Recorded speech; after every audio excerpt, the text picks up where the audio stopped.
दर्शकवृन्द नमस्कार। आज हामी यहाँहरूको माझमा समाजमा भइरहेका घटिरहेका घटनाहरूलाई यथार्थ रूपमा ल्याउने कोसिस गरेका छौँ। भिडियो अन्तिमसम्म हेर्नुहोला र आजको विशेष भिडियो यहाँहरू दर्शक सामु हामीले सानो तरिकाले ल्याउने कोसिस गरेका छौँ। र यति बेला तपाईँ हेरिराख्नु भएको छ सन्देश टिसी अफिसियल युट्युब च्यानल भने, त्यसै गरी सन्देश सिंह धामी फेसबुक प्रोफाइल र देश विदेश सन्देश फेसबुक प्रोफाइल तरङ्गबाट पनि यो हाम्रो समाचार अहिले सुनिराख्नु भएको छ। आजको समाचार हाम्रो निकै चेतनामूलक रहनेछ र यो निकै जानकारीमूलक रहनेछ भन्ने आशा र अपेक्षा राख्दछु। हामीसँग जोडिनु भएको छ नौगाट गाउँपालिका वडा नम्बर 4 सिफ्टीका सुरेन्द्र सिंह ठगुन्ना भने। उहाँको फेसबुक पेज सुरेन्द्र सिंह ठगुन्नालाई यदि यहाँहरूले फलो गर्नुभएको छैन भने फलो गरेर उहाँसँगै जोडिनको लागि पनि नभुल्नुहोला भन्दै आजको लागि हामी यो चेतनामूलक र जानकारीमूलक भिडियोलाई अगाडि बढाउन चाहन्छौँ। भिडियो हेरौँ है त। हामीसँग यति बेला सुरेन्द्र सिंह ठगुन्ना हुनुहुन्छ। सुरेन्द्रजी, यहाँलाई हाम्रो कार्यक्रम सन्देश म्युजिकमा स्वागत छ। धन्यवाद दाजु। अनि आज यहाँहरू चाहिँ हामीसँग हुनुहुन्छ। यहाँहरूले आज निकै नै चेतनामूलक र जानकारीमूलक भिडियो हामीसँग पस्ने अवसर दिनुभएको र तपाईँको त्यो इन्टरभ्यूको लागि चाहिँ म धेरै आभार प्रकट गर्न चाहन्छु। अनि यहाँहरू चाहिँ पछिल्लो समय समाजमा घटिरहेका घटनाहरूतर्फ मध्ये घटनामा मुछिएको व्यक्ति मध्ये तपाईँ पनि हो। धुम्रपान, त्यसै गरी छुवाछुत र त्यसै गरी अन्य दाजुभाइमा मेलमिलाप र अशान्तिको विषय छ होइन। ती विषय वस्तुहरूलाई हामीले घटाउन के गर्नु पर्ला त? हामीले पहिला त सबैजनालाई धुम्रपान नगर भन्नुपर्छ। त्यसपछि घरमा पनि मेलमिलाप गर्नुपर्छ हामीले। त्यसैपछि छुवाछुत भन्छन् कि छुवाछुत त्यो अन्धविश्वास हो। हामीले छुवाछुत गर्यो भने कसलाई के हुन्छ र के हुँदैन। तपाईँले भन्नुभयो समाजमा छुवाछुत, घर परिवारमा अशान्ति, मेलमिलाप छैन भन्नुभयो होइन। अनि धुम्रपान मद्यपानतर्फ तपाईँ कतिको अग्रसर हुनुहुन्छ? तपाईँले खानुहुन्छ होइन? तपाईँले कहाँबाट सिक्नुभयो? मैले पहिला बिनी सबैका बोक्थेँ। अहिले म बोक्दैन। अहिले खाना पनि खाँदैन। मैले अरूलाई सम्झाउने कोसिस गर्छु, तिमीहरू नखाओ यस्तो उस्तो भन्छु। अनि मान्छन् भने ठिक छ, आफ्नो बालबालिकालाई बचाऊ अनि आफू पनि सुरक्षित रहौँ। अनि सबैले सुरक्षित रहनुपर्छ। अनि तपाईँले खानुहुन्न होइन। अनि तपाईँले पहिले चाहिँ बोक्नु गर्ने हुन्छ होइन धेरै श्रोता साथीहरूको। अनि बोकिसकेपछि तपाईँले पनि अलि कस्तो हुँदो रहेछ उत्सुकता हुन्छ नि त्यो यो समयमा होइन भने। यो समयमा उत्सुकता भइसकेपछि तपाईँले अहिले पनि खानुहुन्थ्यो। हजुर। अनि खानुहुन्थ्यो, खाइयो भनौँ न। अब जे जस्तो भए पनि अब आफूले छोडेर अरूलाई पनि तपाईँले नखानुपर्छ, यस्तो हुँदो रहेछ, यसबाट हामी धेरै नराम्रा घाटाहरू बिहोरिरहेका छौँ, तपाईँलाई चाहिँ थाहा भयो र अनि खानुहुन्न हो? हुन्छ हो। ए अनि त्यस्तो भइसकेपछि हामी एकैछिनको विश्रामपछि पुनः आउनेछौँ। अहिलेको लागि विश्राम राखौँ, त्यसपछि आउनेछौँ है त। नेपालीहरूको महान चाड विजयादशमी तथा शुभ दीपावलीको पावन अवसरमा देश विदेशमा छरेर रहनुभएका सम्पूर्ण नेपाली आमा बुबा दाजुभाइ दिदीबहिनीहरूको घर परिवारमा शिक्षाको दियो प्रज्वलन होस्, साथै दुर्गा माताले सबैको रक्षा गरून् भनी हार्दिक मङ्गलमय शुभकामना व्यक्त गर्दछौँ। सन्देश सिंह धामी फेसबुक प्रोफाइल परिवार नौगाट गाउँपालिका दार्चुला विगत 1 वर्षदेखि तपाईँहरूकै सेवामा समर्पित। एकचोटि सेवाको मौका अवश्य दिनुहोला। सञ्चालक सन्देश सिंह धामी, उपसञ्चालक देश विदेश सन्देश। विभिन्न प्रकारका सूचना समाचारको लागि सम्झनै पर्ने स्थान सन्देश सिंह धामी फेसबुक प्रोफाइल परिवार नौगाट गाउँपालिका दार्चुला। साथै तपाईँका दशैं शुभकामनाहरू पनि प्रसारण गर्नेछौँ। सम्पूर्ण प्रकार दर्शकबिन्दु पुनः स्वागत छ कार्यक्रम म्युजिक सन्देश अर्थात् सन्देश म्युजिकमा। हामी यति बेला सन्देश म्युजिक तथा म्युजिक सन्देशको छोटो जानकारी तथा चेतनामूलक भिडियोमा छौँ। तपाईँहरू छोटो जानकारीमूलक र चेतनामूलक भिडियो अन्तिमसम्म हेरेर साहस गर्नुहोला। र हामी यति बेला छौँ सुरेन्द्र सिंह ठगुन्नासँग। सुरेन्द्रजी पुनः स्वागत छ यहाँलाई। नमस्कार, स्वागत छ। अनि पछिल्लो समय मैले भने यहाँहरूलाई अब घरमा धेरै श्रोता साथीहरूको अशान्ति छ। यो अशान्तिलाई रोक्न कतिको हाम्रो भूमिका रहला त? हाम्रो अशान्तिलाई कसरी रोक्ने त? हाम्रो धेरै छ भूमिका। हामीहरूले सबैलाई सम्झाउने, पहिला त सम्झेन भने त्यसपछि पुलिसहरूमा लगेर पुलिसहरूले सम्झाउँछन्। हजुर। अनि पहिले चाहिँ आफूले शान्ति र संयमित हुनु पर्यो, अनुशासित हुनु पर्यो, त्यसपछि सम्झाउनु पर्यो, अत्यार गरिसकेपछि परेर कहाँ जानु पर्यो भन्ने तपाईँको उद्देश्य हो है। हजुर। अनि पछिल्लो समय जस्तै छुवाछुत छ, यो छुवाछुत रोक्न हाम्रो कतिको भूमिका रहन्छ त? हाम्रो भन्दाखेरि हामीहरू त मान्दैनौँ। हाम्रो बुढापाका आमा बुवा मान्छन्, हामी त मान्दैनौँ छुवाछुत। हामीले बुझेका छौँ कि त्यही भएर हामीहरू मान्दैनौँ। के हो कि छुवाछुत एउटा हो कि अन्धविश्वास हो। अन्धविश्वास हो कि त्यो, त्यही भएर छुवाछुत नगरौँ भन्छन्। हामीहरूले त मान्दैनौँ, किनकि त्यो भन्नाले हामीमा चेतना भइसक्यो, जानकारी भइसक्यो, हामी स्कुल जान्छौँ, विद्यार्थी भइसक्यौँ, विद्यार्थी भइसकेपछि सबै कुरा हामीले सिकेको अनुभव हुन्छ र अनि त्यो सिकिसकेपछि होइन हामीले अरूलाई पनि सिकाउनुपर्छ। बिस्तारै अब बुढापाकाहरू र आमा बुबाहरू पनि शिक्षित हुँदैछन्। हामी शिक्षित भइसकेपछि हाम्रा बुढापाकाहरू र हाम्रो आमा बुबाहरूलाई पनि हामीले सचेत गराएका छौँ है। हजुर। अनि त्यसै गरी अब यो धुम्रपानतर्फ भन्यौँ, धुम्रपानको केही अंश अगाडि भन्यौँ र केही अंश अनि पछि यस लतमा गइसकेपछि छोड्न मन हुँदो रहेनछ हो। हो। छोड्न सकिन्छ कि सकिँदैन भन्नुहोस् न यसबारे केही। धेरै खायो भने छोड्न सकिँदैन। थोरै थोरै खान थाल्यो भने त्यसपछि छोड्न मन लाग्यो भने त्यसपछि छोड्न सकिन्छ। धेरै खान बस्यो भने छोडिँदैन। तर पहिलेदेखि सानो सानो गर्दा गर्दै पछि धेरै खाइने हुन्छ होइन। पहिले चाहिँ मान्छेहरू समाजमा चाहिँ तमाखु खान्थे हो। हो। तमाखुबाट बिडीमा पुगे, बिडीबाट चुरोटमा, चुरोटपछि मेगासिरी केमा पुगे होइन, पर्सी रक्सीमा पुगे, रक्सीपछि ड्रग्समा पुग्छन्। त्यसपछि मान्छे बिग्रियो। त्यसपछि बिग्रियो, त्यसको अब केही चिन्ता गर्ने। अब जुन रक्सी होइन, यो धुम्रपानदेखि लिएर रक्सीसम्म पुग्ने व्यक्ति पढाइमा निकै नै कमजोर हुन्छ भन्ने छ। के यो कमजोर हुन्छ त? हुन्छ, त्यो पढाइ लेखाइ गर्दैन। धुम्रपानको त्यसको दिमागमा धुम्रपानै हुन्छ। अहिले के गरौँ भनेर त्यो धुम्रपान खान थाल्छ, अनि त्यसपछि त्यो सिक्छ। अनि पछि त्यो गोटी खान्छ, के हो कि त्यो ड्रग्स गोटी त्यो खान्छ, अनि त्यति हो। अनि त्यसै गरी त्यस्ता कुराहरू गर्छन् होइन। अनि खाँदाखेरि चाहिँ साथीको समूहमा बसेर खाँदाखेरि पनि जस्तै एचआइभी एड्स जस्तै अन्य प्रकारका रोगहरू पनि लाग्छन्। किनभने अब तपाईँले लिएको सुई सिरिन्ज मैले प्रयोग गरेँ, मैले लिएको अरूले प्रयोग गरिसकेपछि त्यसलाई निर्मलीकरण नगरिकन चाहिँ प्रयोग गर्नु भएन। निर्मलीकरण गरिसकेपछि प्रयोग गर्न मिल्यो, तर अब निर्मलीकरण नगरिकन चाहिँ प्रयोग गर्छन्, त्यो घाटा चाहिँ हामीले नै बेहोर्नुपर्छ। एचआइभी एड्स रोग लागिसकेपछि यसका रोकथामका उपायहरू के हुन् यति थाहा छ यहाँलाई? मलाई त थाहा छैन। हजुर, म बताउँछु। एचआइभी एड्स किन लाग्छ, कसरी लाग्छ र किन यसबाट बच्ने उपायहरू म भन्छु। जस्तै अब एचआइभी एड्समा हामी महिलासँग यौन सम्पर्क राख्छौँ।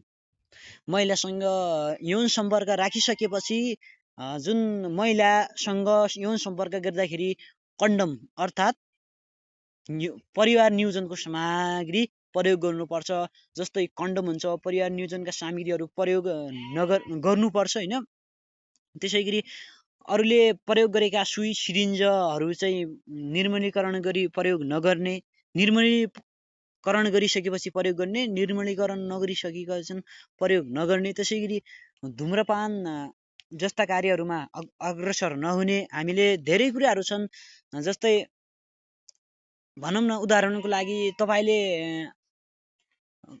कुनै व्यक्तिलाई तपाईँको रगत परीक्षण नगरिकन दिँदा तपाईँमा एचआइभी एड्स छ भने उसमा पनि एचआइभी एड्स लाग्न सक्छ। त्यसै गरी परीक्षण गरेर मात्र रगत लिने वा दिने गर्ने, कुनै अङ्ग प्रत्यारोपण गर्नुपर्ने छ भने कुनै अङ्गहरू परीक्षण गरेर मात्र दिने गर्नु पर्दछ हो।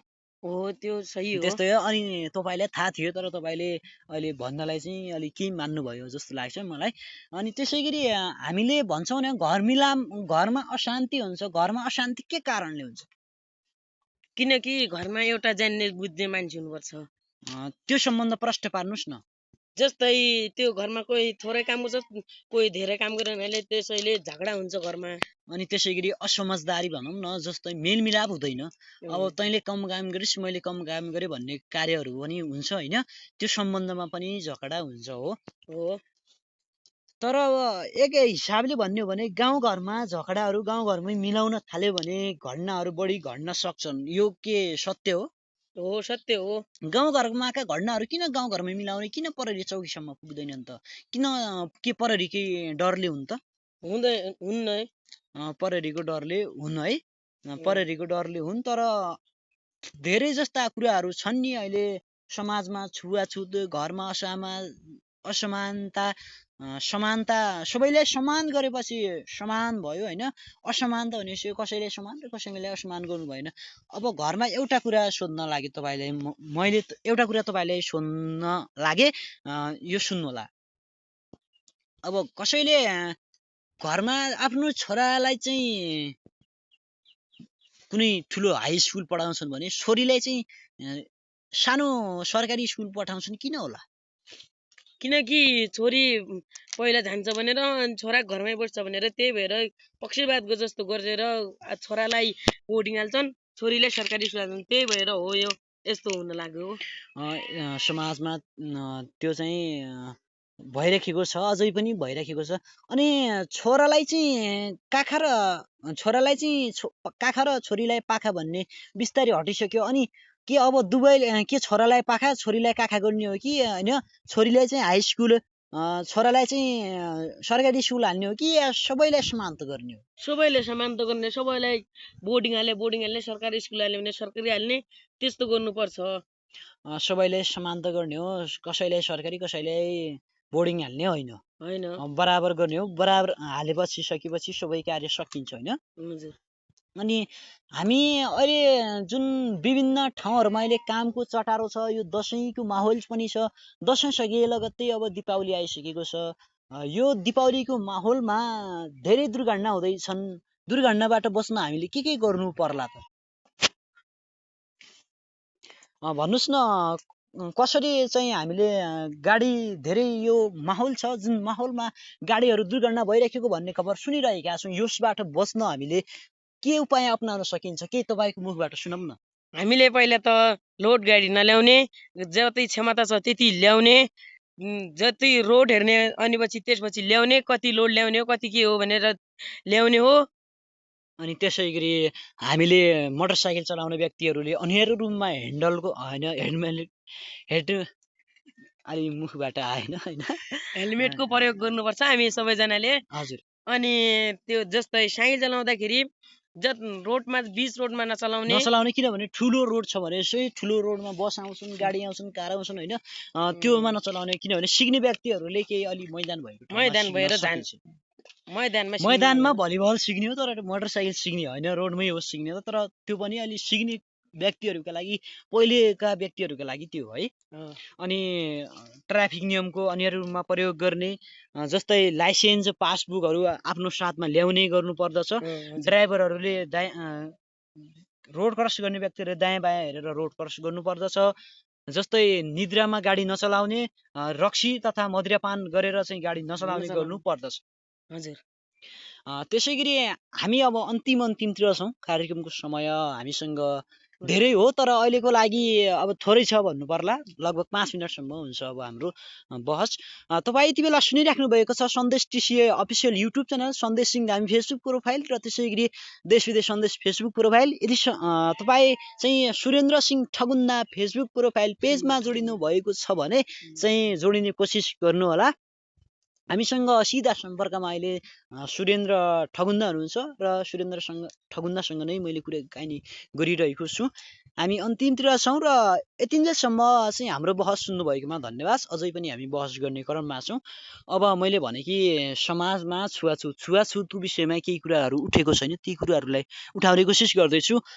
पुनः उहाँलाई मैले छुवाछुत चाहिँ हाम्रो बुढापाकाहरू, हजुरआमाले गर्छन् भन्नुभएको थियो उहाँले भने।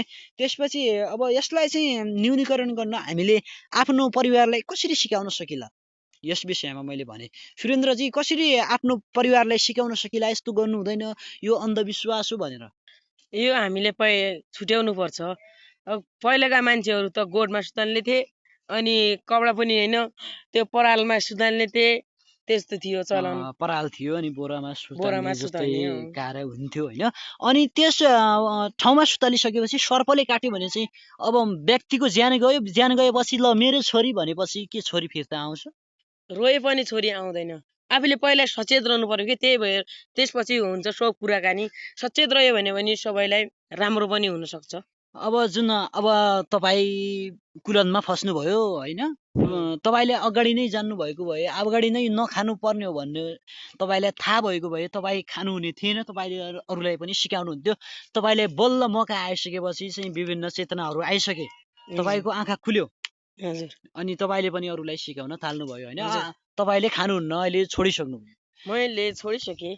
अब जस्तै मोबाइल भनौँ न, सामाजिक सञ्जाल, यो सामाजिक सञ्जाल छ, त्यो सामाजिक सञ्जालको प्रयोग र दुरुपयोग भइराखेको छ। सबैजनाले दुरुपयोग गर्छन्, सदुपयोग त कसैले गर्दैनन्, तर कोही कोही धेरै चाहिँ दुरुपयोग गर्छन्, तर अलि चाहिँ कम चाहिँ सदुपयोग गरेको पाइन्छ। हजुर, फेसबुकमा रिल हेर्नु एउटा हँसाउनको लागि मात्रै हो, हँसाउँछन्। जो दुःखमा परेको त्यसलाई हेर्नुपर्छ थियो। रिल हेर्छन् अनि रिल हेरेपछि स्वास्थ्यको लागि हाँस्नु राम्रो हो, एउटा योग हजुर। सम्बन्धी पर्छ, हाँस्नु हजुर। हो। तर धेरै हाँसिसकेपछि धेरै हाँस्नेलाई पागल पनि भन्छन्, हजुर, र अब धेरै बोल्नेलाई पनि पागल भन्छन् होइन। आफ्नो लिमिटले बोल्यो भने लिमिटले बोल्नुपर्छ, तर लिमिट भन्दा बाहिर बोल्ने धेरै छन् समाजमा। ती लिमिट भन्दा बाहिर बोल्ने व्यक्तिहरूका लागि केही तपाईँको मुखबाट केही अक्षर जाओस्। तिनीहरू शराब खान्छन्। शराब खान्छन्, शराब खाएपछि के बोल्यो भने याद हुँदैन, के बोल्यो भने याद हुँदैन। तिनीहरूले शराब नखायो भने घरमा झगडा झगडा पनि हुँदैन। त्यो शराब खाने पैसाले आफ्नो छोरीलाई कापी कलम किन्यो भने आफ्नो छोराछोरीको भविष्य त बन्छ। आफूहरू त बिगडे आफ्नो छोराहरूलाई त नबिगाड्नुहोस् हो भन्ने हाम्रो यही हो तुलना। यही हो तपाईँको चाहना, तुलना होइन। तपाईँले जे भन्न खोज्नु भएको नि यही हो होइन। अनि त्यो 10 रुपियाँ होइन 20 रुपियाँको एउटा भिडीको बट्टा किन्नुको सट्टा हामीहरूले एउटा भिडीको बट्टा किन्नु सट्टा हाम्रो छोरीलाई जस्तै एउटा कपी किन वर्णमाला पाइन्छ, लगभग 60 रुपियाँ पाइन्छ, कति 100 रुपियाँ पाइन्छ, त्यतिको त्यो पाइन्छ। वर्णमाला किनिदिउँ न, त्यो जम्मा गरौँ न। जम्मा गरिसकेपछि कुनै दिन काम लाग्ला, उपचारमा राम्रो तरिकाले गरौँ न। बियर खान्छन्, कति हुन्छ त्यो 1500 हुन्छ। त्यसको लागि आफ्नो छोराछोरीको लागि कपडा किन, पैसा हुँदा हुँदै तिमीहरूले दुरुपयोग गर्छौ के। अनि जस्तै हामीहरूले दुरुपयोग गर्नुभन्दा त्यसको सदुपयोग गर्नु राम्रो हो। त्यसै गरी वातावरण भनेको के हो, यो सम्बन्धमा मैले एकैछिनपछि तपाईँलाई भन्न गइरहेको छु। हामी अन्तिमतिर पनि छौँ र मैले अहिले के विषय उठाएको थिएँ, वातावरण भनेको के हो। हामी वरिपरि रहेको जमिन, माटो, ढुङ्गा, हावापानी जस्तो हामीले वातावरण मानेका छौँ। यो वातावरणलाई धेरै व्यक्तिहरूले प्रदूषण गरिरहेका छन्, विकासको नाममा विनाश निम्त्याइरहेका छन्। यस सम्बन्धमा तपाईँको भन्नु के छ? वातावरणलाई कसरी सन्तुलन राख्न सकिने, कसरी यसलाई दुर्घटना होइन विभिन्न असरबाट बचाउन सकिने, प्रदूषणबाट बचाउन सकिन्छ, तपाईँको भनाइ के छ यसमा? हामीहरू त पहिला यो घर झाड्छौँ, जस्तै यो जताभावी फाल्छौँ त्यो जताभावी होइन, एउटा कुहिने फोहोर र एउटा नकुहिने फोहोर बनाउनु पर्छ। त्यसपछि हाम्रो सबै चिज राम्रोसँग चल्छ। अनि यो प्लास्टिक भयो, जस्तै प्लास्टिक भयो, अनि फलाम भयो, त्यो सिसलको टुक्रा भयो, अनि कुहिने त्यो प्लास्टिक भएन। अनि कागज, अनि जस्तै कुहिँदैन, तर त्यसलाई पुनः प्रयोगमा पुनः चक्रणमा ल्याउनु पर्छ भन्ने हो तपाईँको भनाइ। वातावरणलाई सन्तुलन राख्न हामीले धेरै भूमिका गर्नुपर्छ। वन जङ्गलमा गएपछि वन जङ्गलमा रुख फलानी गर्छन्, रुख फलानी गरिसकेपछि हाम्रो लागि भयो भने हाम्रो पुस्ताको लागि के हामीले यो वातावरण सम्पिने होइन र किन अझै सक्ने हो र? होइन, यो त हामीलाई बोट बिरुवा भयो भने हामीहरूलाई अक्सिजन पाइन्छ, हामीहरूलाई सजिलो हुन्छ। किनकि गाई वस्तुलाई पनि हुन्छ कि, जस्तै हाम्रो भाषामा नेपालीमा भन्छन् न्यार भन्छन्, हो त्यो हुन्छ। न्यार भन्छन् होइन, स्थानीय न्यार भन्छन्। यस्तै गाई वस्तुलाई दिनको लागि केही कुलो त्यस्तै हुन्छ होइन, त्यो हुन्छ नि। अनि वातावरणलाई प्रदूषण नगरौँ। अनि विकासका नाममा विनाश निम्त्याइरहेका छन्, यस्तो चाहिँ कसैले पनि गर्नु हुँदैन। के सकेसम्म विकास गर्ने, विकासलाई सकभरसम्म दिगो विकास भनेको लामो समयसम्म चाहिँ हामीले बनाउन सक्नु पर्यो। अनि अन्तिममा चाहिँ छौँ हामी। अन्तिममा भनिसकेपछि धेरै मिनट बोलिसक्यौँ र अन्तिममा चाहिँ धुम्रपान हामीहरूले कसैले पनि नखाउँ र कसैले पनि नखान प्रेरित गरौँ। हो, धुम्रपान कसैले पनि गर्नु हुँदैन। हो, छुवाछुत पनि कसैले गर्नु हुँदैन। छुवाछुत गरेको छ भने यस्तो नगर्नुहोस्। हाम्रो छुवाछुत गर्ने बानीले समाजमा शान्ति मैलिन्छ, झगडा हुन्छ भन्ने गर्नु पर्यो। हो। त्यसै गरी अरू कुराहरू पनि छन्, तर यी कुराहरूलाई आगामी दिनमा समेट्दै गरौँला। आजको लागि हाम्रो टेलिफोन सम्पर्कबाट छुट्टिन्छु। नमस्कार। नमस्कार। हुनुहुन्थ्यो यति बेला हाम्रो टेलिफोन सम्पर्कमा सुरेन्द्र सिंह ठगुन्ना। उहाँ हुनुहुन्थ्यो नौगाट गाउँपालिकाको वडा नम्बर 4 सिप्टीबाट र सिप्टीको हरकट्टाबाट हुनुहुन्थ्यो। त्यसै गरी म चाहिँ दार्चुला जिल्लाको नौगाट गाउँपालिका वडा नम्बर 5 भिड। सन्देश टिसी अफिसियल युट्युब च्यानलमा फुल भिडियो हेर्न सक्नुहुन्छ, किनभने अब युट्युबमा अलि भिडियोहरू हाल्ने गरेको छु मैले धेरै। त्यसै गरी सुरेन्द्र सिंह ठगुन्नासँगका आगामीका भागहरू जस्तै म हाम्रै पालो भागको 1 एपिसोडमा छु। सुटिङ भइसकेको छ। यस्तै चेतनामूलक जानकारीमूलक भिडियो हेर्नको लागि तपाईँले सन्देश टिसी अफिसियल युट्युब च्यानल मात्र तपाईँले सन्देश टिसी अफिसियल मात्र युट्युबमा गएर सर्च गर्नुहोला। तपाईँले मेरो टिकटक आइडी अवश्य पाउनुहुनेछ। अनि यो चेतनामूलक जानकारीमूलक भिडियो एकदमै रोचक अनि जानकारीमूलक लाग्यो होला भन्ने मैले आशा र अपेक्षा गरेँ। धेरै श्रोता साथीहरूलाई जानकारी गराएँ। मैले फेसबुकमा यसका केही सिनहरू हाल्ने गर्दछु। राम्रो राम्रो सिनहरू यहाँहरूको माझमा मैले हाल्छु। राम्रो सिनहरू यहाँहरूले हेरिदिनु होला, सुनिदिनु होला र फुल भिडियो हेर्नको लागि सन्देश टिसी अफिसियल युट्युब च्यानलमा जानुहोला। आजको लागि सन्देश सिंह धामी फेसबुक प्रोफाइल र सन्देश टिसी अफिसियल युट्युब च्यानलको संयुक्त प्रायोजनमा प्रसारण भइरहेको कार्यक्रम सन्देश म्युजिक अर्थात् म्युजिक सन्देशको समय सकियो। प्राविधिक साथका लागि देश विदेशलाई धन्यवाद। म सन्देश सिंह धामी बिदा हुन्छु। यहाँहरूको आगामी दिन शुभ बितोस्। आगामी दिनमा हामी यस्तै भिडियोहरू लिएर यहाँहरूको माझमा उपस्थित हुनेछौँ। आजको लागि बिदा हुन्छु। यहाँहरूको बाँकी बेला शुभ बितोस्। हवस् त, नमस्कार।